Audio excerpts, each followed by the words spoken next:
তো এখন আমরা দেখব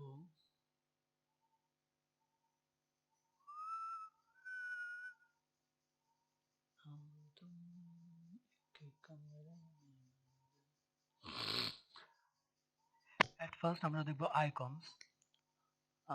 আমাদের 9 পর্যন্ত শেষ হয়ে গিয়েছে আইকনস। তো আইকনের জন্য আমরা গুগল থেকে আইকন নিতে পারি বা অনেকভাবে আমরা আইকন নিতে পারি। আমরা যদি গুগলে সার্চ দিই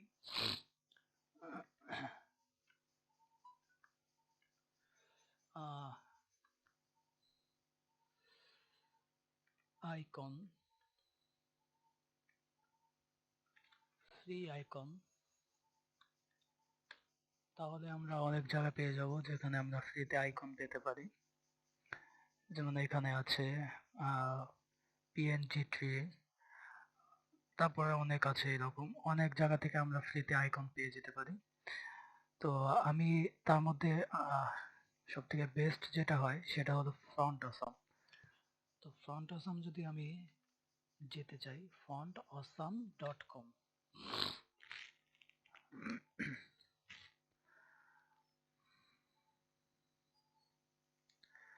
তো ফন্ট অসামে যাওয়ার পর এরকম একটা ইন্টারফেস আসবে। এখানে লগ ইন অপশন থাকবে। তো লগ ইন অপশনে গিয়ে লগ ইন করে নিতে হবে। আমার এখানে লগ ইন করা আছে। তারপর আমি সাইন আউট করে দেখাচ্ছি।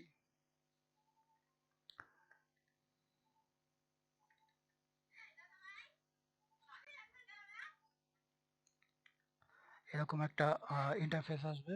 এইরকম ইন্টারফেসের মধ্যে সাইন ইনে ক্লিক করতে হবে। দেন এখান থেকে রেজিস্ট্রেশন,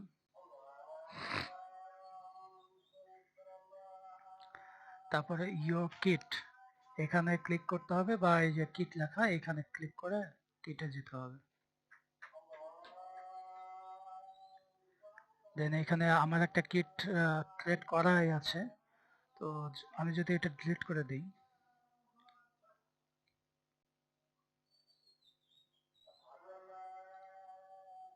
এখন আমার কোনো কিট নেই। আমি একবার রিফ্রেশ দিই।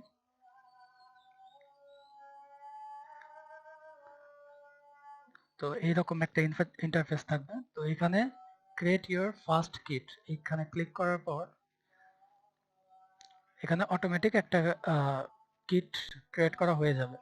তো এটাকে আমরা কপি করব। এটাকে কপি করে আমাদের ফাইলের হেড ট্যাগের ভিতর আমরা সবার নিচে এইটাকে রাখবো। তারপরে কি করব, এখন আমাদের আইকন প্রয়োজন। সার্চ অপশনে ক্লিক করলাম।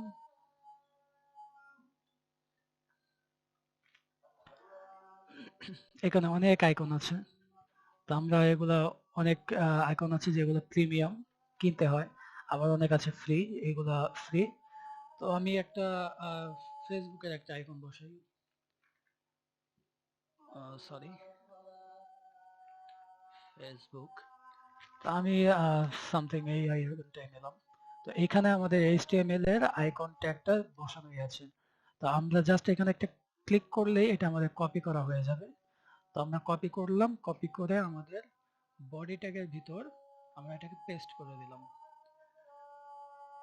চলে আসলো আমাদের আইকন। তো এইভাবে আমাদের আইকন বসাতে হয়। আমরা আইকনকে কালার চেঞ্জ করতে পারি। মানে এখানে আই আছে, তো আমরা যদি আইকনকে ইন্ডিকেট করি আমরা কালার চেঞ্জ করতে পারি। কালার ব্লু, এটা ব্লু হয়ে গেছে। আমরা এটা ব্যাকগ্রাউন্ডও চেঞ্জ করতে পারি। ব্যাকগ্রাউন্ড কালার চেঞ্জ হয়ে গেছে। তো আমরা নরমালি আমাদের সিএসএস গুলো আইকনের উপরে ইউজ করতে পারি, যেটা আমরা ইমেজের উপরে পারি না। ইমেজ যে কালার কখনো চেঞ্জ করা যায় না, বাট আইকনের কালার চেঞ্জ করা যায়। এই কারণে আমরা আইকন ইউজ করি বা এসভিজি ইউজ করে থাকি। তো এটাই ছিল নরমালি আইকন। আর আইকনের ভিতরে এখানে যে ডিফল্ট ক্লাসগুলো দেওয়া আছে, এই ক্লাসগুলো কিন্তু চেঞ্জ করা যাবে না। এটা ক্লাস একটা চেঞ্জ করলে আইকন আর কাজ করবে না। ওকে, তারপর নেক্সট আমাদের লিঙ্কস। লিঙ্কস মানে আমাদের অ্যাঙ্কার ট্যাগ। এই অ্যাঙ্কার ট্যাগকে এখানে বলা হয়েছে লিঙ্কস। তো আমি অ্যাঙ্কার ট্যাগের ভিতরে যদি গুগল দেই, আসলো আমার গুগল। তো আমি এই অ্যাঙ্কার ট্যাগকে আমি সিএসএস এ না, তো আমি এখানে করতে পারি, এই ট্যাগকে আমি সিএসএস ইউজ করতে পারি। এখন সিএসএস এর মধ্যে এটার কিছু প্রপার্টি আছে, আমরা তো নর্মাল সিএসএস ইউজ করতেই জানি। তো এখানে কিছু প্রপার্টি আছে, যেমন হোভার। হোভারের কাজ হলো আমি যখন এটার উপর মাউসটা নেব তখন এটা সিএসএসটা কাজ করবে। তো হোভারে আমি যদি কালার দেই, কালার রেড, তাহলে আমি যখন এখন মাউসটা এই লেখাটার উপর নিয়ে যাব, এই লেখাটা লাল কালার হয়ে যাবে। আমি কোনো কিছু ক্লিক করব না, শুধু মাউস নিয়ে গেছি, এটা লাল। সরিয়েছি, আবার আগে। এটা হলো হোভারের কাজ। তারপর হোভার এগুলা শুধু অ্যাঙ্কারের সাথেই না, এগুলো যে কোনো ট্যাগের সাথে ইউজ করা যায়। আমি যদি একটা টেক্সট লিখি, পি ট্যাগ, সেখানে যদি লিখি হ্যালো, হ্যালো, আমি এটাকেও হোভার করতে পারবো। এটাকেও আমি হোভার করতে পারবো। আমি যদি এটাকে পি ট্যাগকে দিয়ে দিই, সরি, তা আমার পি ট্যাগও হোভার হবে। সো এটা যে শুধু অ্যাঙ্কারের সাথে এমন কোনো কথা না। হোভারের পর আরো কিছু আছে, যেমন অ্যাক্টিভ। অ্যাক্টিভ অ্যাক্টিভটা কি করবে? অ্যাক্টিভটা তখনই কাজ করবে যখন আমি ওটাকে ক্লিক করব। আমি ওটাকে ক্লিক করার সাথে সাথে অ্যাক্টিভের একটা ধাক্কা লাগবে আর কি।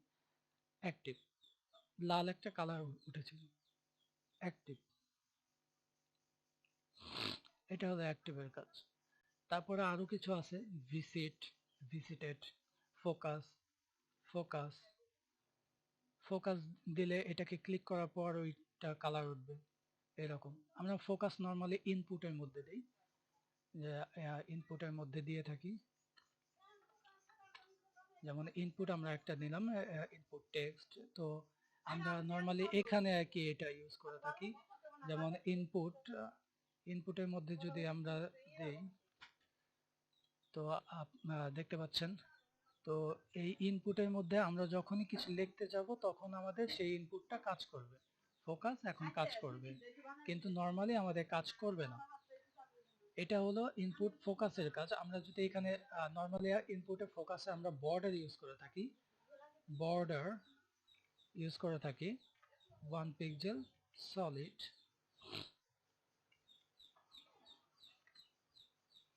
এগুলো ইউজ করে থাকি। যেমন আমাদের এখানে ক্লিক করলে আমাদের সেই বর্ডারটা কাজ করবে। এখন এখানে আউটলাইনটা ব্ল্যাক করা আছে, আমি যদি আউটলাইনটা বাদ দিয়ে দিই, আউটলাইন নান, সরি নান বানান ভুল হয়েছে, নান, বক্স শ্যাডো নান। এখন আমাদের, এখন দেখতে পাচ্ছেন যে এখন সেটা ঠিক মতো কাজ করছে, আমার এই কালারটা চলে আসছে, আমার বর্ডারটা চলে আসছে। তা এই ফোকাসটা কাজ করে যখন আমি ক্লিক করব তখন। এটা নর্মালি আমরা ইনপুটে ব্যবহার করে থাকি। আর এছাড়াও আরো কিছু প্রপার্টি আছে, যেমন ভিজিটেড। ভিজিটেড সেটা হলো আমি যখন লিংকে ক্লিক করব, আমি যদি সেই লিংকে ঢুকে থাকি, ভিজিট করে থাকি, তবে সেটা সেই কালার হয়ে থাকবে, আর যদি ভিজিট না করি সেটা অন্য কালার হয়ে যাবে। এই কারণে ভিজিটেডটা ইউজ করা হয়। যেমন এখানে আছে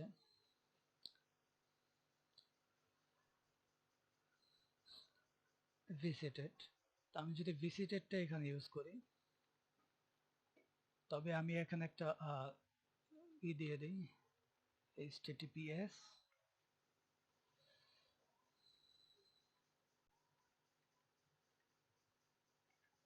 google.com। তো এখন যখন আমি এটা এই লিংকে ভিজিট করব তখন এটা লাল হবে, ভিজিটেড। আমি যখন ভিজিটেড দেব তখন এটা লাল হয়ে থাকবে। তো আমি যখন এই লিংকে ঢুকবো তখন এটা ওই লিংকে চলে গেল।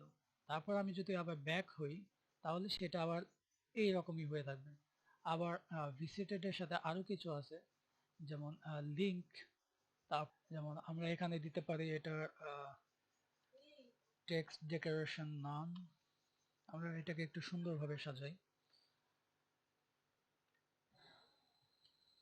কালার যেটা আছে এটা থাক, আমরা এটাকে একটা বর্ডার দেই, বর্ডার, বর্ডারের প্রয়োজন নেই, বর্ডার রেডিয়াস দিয়ে করে দেই, রেডিয়াস 15 পিক্সেল। আমরা যদি এটা ব্যাকগ্রাউন্ডটা চেঞ্জ করে দিই, ব্যাকগ্রাউন্ড কালার এটা দিলাম, তো কিছু পেডিং দিয়ে দিই, পেডিং 20 পিক্সেল,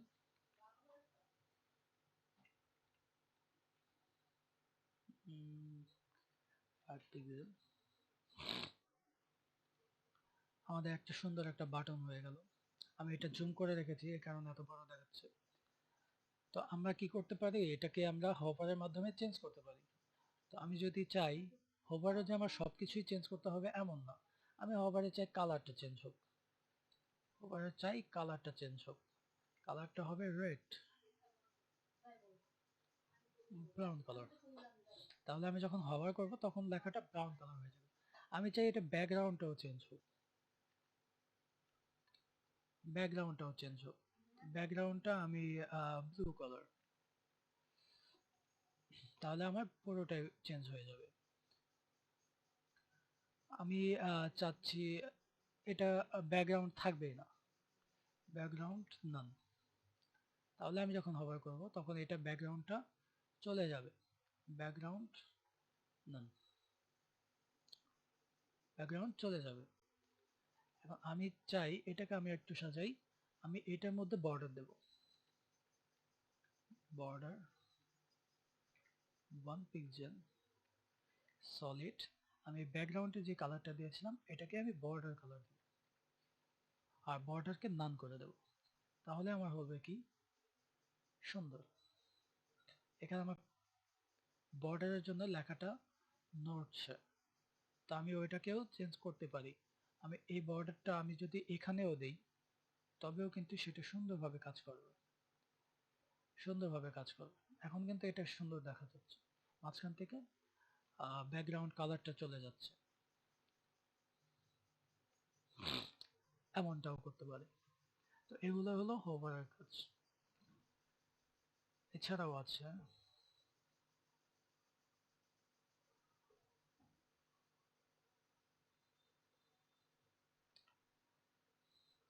লিস্টের কাজ।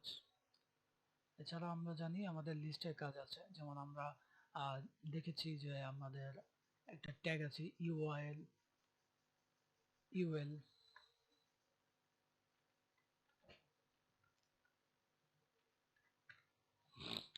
ইউএল ট্যাগ আছে। সেম ধরতে গেলে আমাদের এখানে আমরা কি দিতে পারি, আকাশ,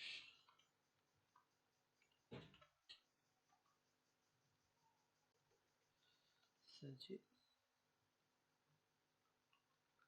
মান্না। আচ্ছা আমি তিনটাই নেই। আমাদের দুই ধরনের ট্যাগ হয়, একটা ইউএল, একটা OL, unordered list and ordered list. তো এটাকে যদি আমরা দেখি এটা অনেকটা এরকম হবে।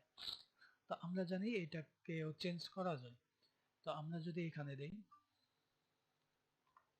ট্যাগগুলো ইউজ করি ইউএল, তাহলে ইউএল কে আমি দিতে পারি লিস্ট স্টাইল নান,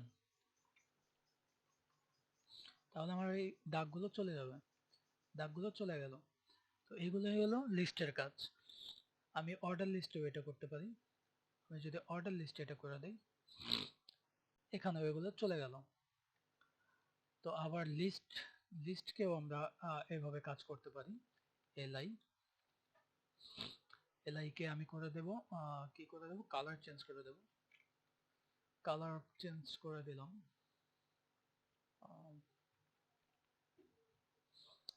কালার চেঞ্জ হয়ে গেল, সবগুলো কালার চেঞ্জ হয়ে গেল কারণ এই সবগুলোর মধ্যেই এলআই রয়েছে। ঠিক আছে,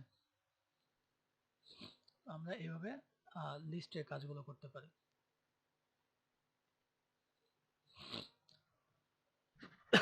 লিস্টের ভিতরে কি আছে, লিস্ট স্টাইল কেমন হয়, লিস্ট স্টাইল নান হয়, তারপর আরো কিছু প্রপার্টি আছে, লিস্ট স্টাইল ডিস্ক হয়, আমি যদি ডিস্ক দেই এটা সুন্দর গোল হবে। তারপরে আরো কিছু আছে, সেগুলো যদি আমি আরো ভালো মতো দেখাই তাহলে ইন্সপেক্ট থেকে আমি দেখাতে পারি। এখানে আমি যদি ডিস্ক কেটে দেই এখানে আরো অনেক আছে, অটো, অটো যদি দেই তাহলে এটা 1 2 আসবে, এটা কিন্তু আনঅর্ডার লিস্ট তবু 1 2 চলে এসেছে। সার্কেল দিলে সার্কেল আসবে, অনেক ডেসিমাল, ডিস্ক, অনেক রকম আছে। তো আমরা এগুলোকে ইউজ করতে পারি। স্কয়ার, আর যদি কোনো কিছু সেট না করতে চাই তাহলে আনসেট। অটো যদি কোনো কিছু ডিফল্ট ভাবে সেট করা থাকে, আমরা যদি চাই সেটা আনসেট হয়ে যায়, তখন আমরা ইউজ করতে পারি আনসেট। তো এটাই হলো লিস্টের কাজ। তারপর আজকে এই পর্যন্তই। আশা করি এই পর্যন্তই আমাদের জন্য, আজকের জন্য অনেকটাই হবে। এগুলো প্র্যাকটিস করলে আমাদের অনেক কিছু আমরা শিখতে পারবো।